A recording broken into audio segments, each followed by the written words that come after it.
To ensure a globalization that I would refer to as humane, consultative, fair, equitable, I would promise to do a few things.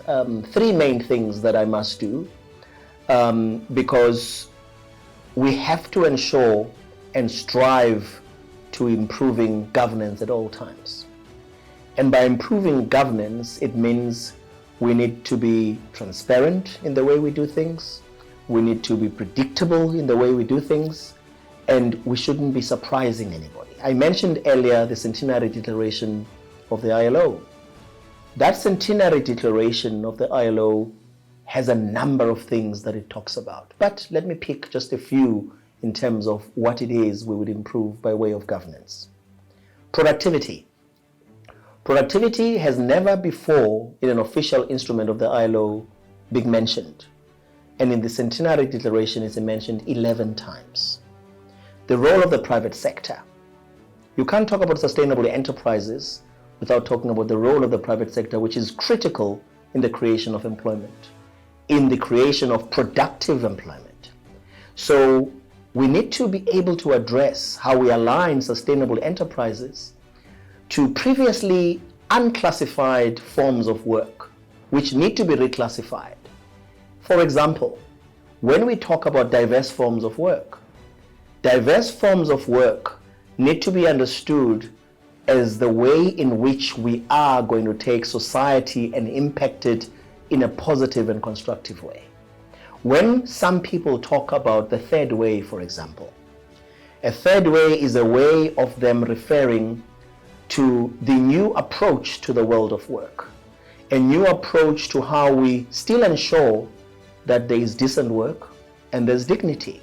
And to have dignity for people, we need to come out of our pre-existing ideological, restrictive, and narrow ways of looking at things and appreciate that the world of work has now created a very fine line between a worker, as we knew before, and an employer, as we now have come to know. So a worker and employer have come a lot closer, especially during the COVID and post-COVID, where the world of work itself, the place of where work happens.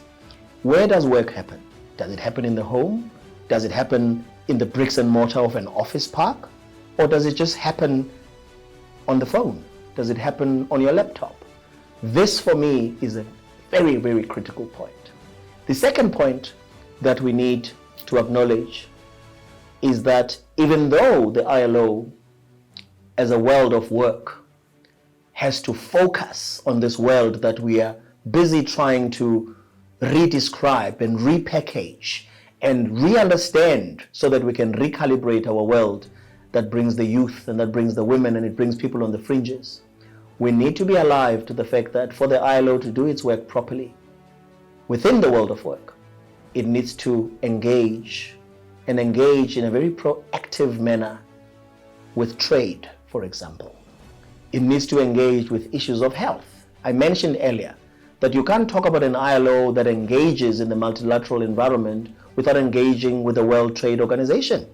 You can't talk about an ILO that engages in health and talks about occupational safety and health and talks about mental health, which I talked about earlier, which has now revealed its ugly head within the context of the COVID. You can't do that without ensuring that as the leader of the ILO, I am in close contact with Dr. Tedros of the World Health Organization, because that's absolutely critical. You can't talk about an ILO that does not recognize issues of what is happening within the African continent. You have to recognize that when you talk about the Africa Free Trade Agreement, that the ILO is there. It doesn't restrict itself to issues of the G20, issues of the G7, and I could give you quite a number of these examples. And lastly, we have to talk about an ILO that works and cares. I've gone over this a few times, but it is because I really believe that at the end of the day, the way to summarize what it is I would envision and promise to do is to make sure that I have an ILO that works. And an ILO that works is an ILO that is fully engaged, is an ILO that is fully leveraging, it is an ILO that is a thought leader, but it's an ILO that cares because it is always listening to the results of social dialogue. It creates the platform for social dialogue. It listens to the outcome of the social dialogue. It is able to always be alive to what its constituencies would like it to have and like it to do. But also it is an ILO that is very alive to what its people, the people that make the ILO, the people that work for the ILO, the staff of the ILO. It is an ILO that cares insofar as it prioritizes its people.